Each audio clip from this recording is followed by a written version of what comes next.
जय श्री राम। सनातन भक्ति वाणी में आप सभी भक्तों का हार्दिक स्वागत है।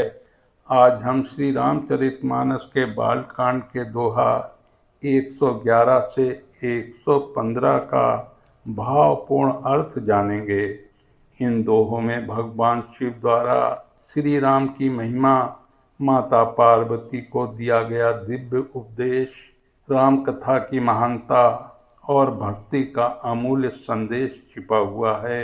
राम कथा केवल कथा ही नहीं, बल्कि जीवन को प्रकाश देने वाली दिव्य अमृत धारा है। भगवान शिव स्वयं राम नाम में लीन होकर हमें सिखाते हैं कि सच्चा सुख केवल प्रभु की भक्ति में ही है। तो आइए श्रद्धा और प्रेम के साथ इस पावन कथा का श्रवण करते हैं। जय श्री राम, जय भोलेनाथ। मगन ध्यान रस दंड जुग, पुनि मन बाहिर कीने, रघुपति चरित महेश तब, हर्षित बरनहि लीनि, श्री रामा हर्षित बरनहि लीनि। भगवान शिव कुछ समय तक श्री राम के ध्यान के आनंद में पूरी तरह मग्न रहे। उनका मन ध्यान और भक्ति के रस में डूब गया था। जब उन्होंने कुछ समय बाद अपना मन उस ध्यानावस्था से बाहर लाया, तब उनके हृदय में अत्यंत आनंद और प्रेम उमड़ पड़ा। वे प्रसन्न होकर श्री राम के पवित्र चरित्र का वर्णन करने लगे।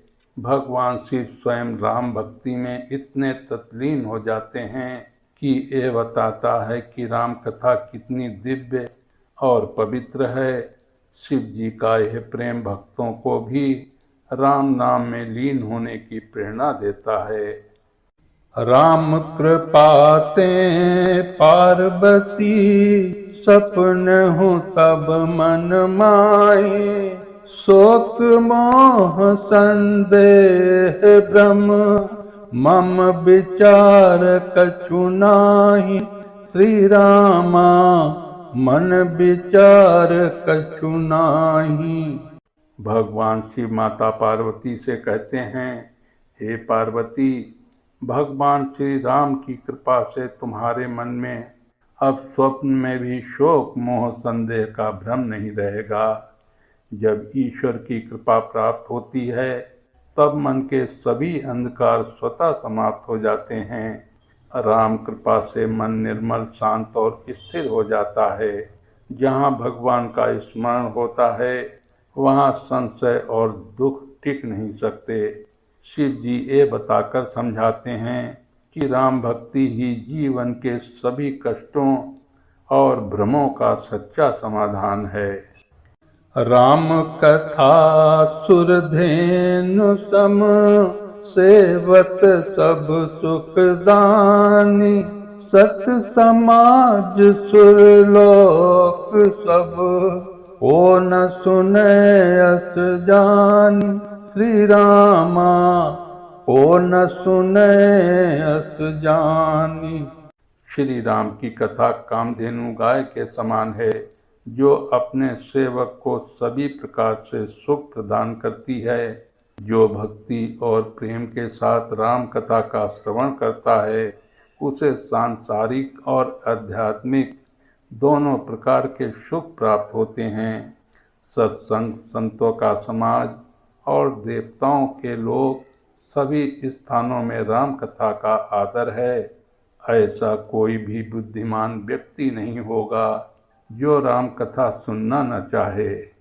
ये कथा केवल मनोरंजन नहीं, बल्कि जीवन को सही दिशा देने वाली दिव्य अमृत धारा है।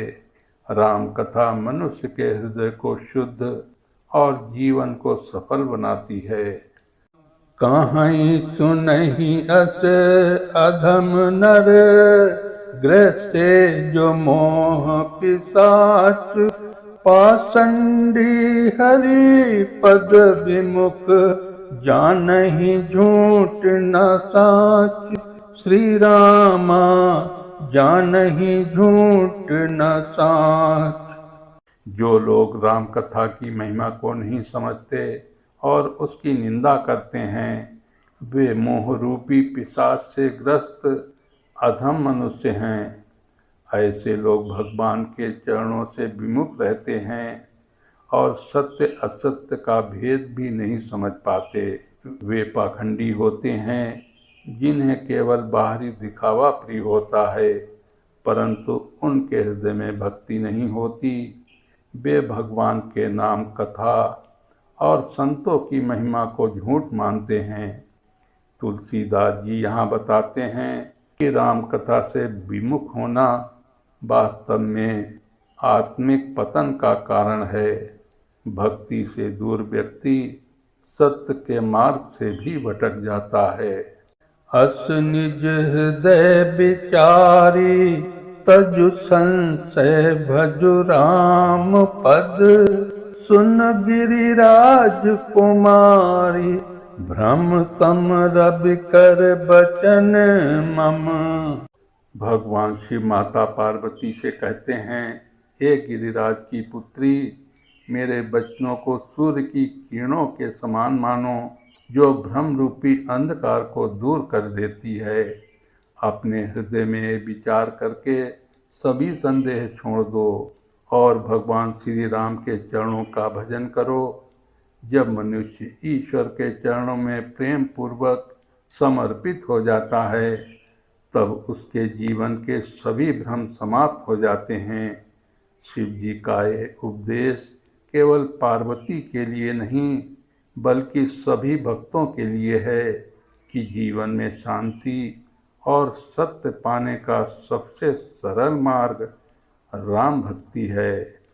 जय भोलेनाथ, जय माता पार्वती।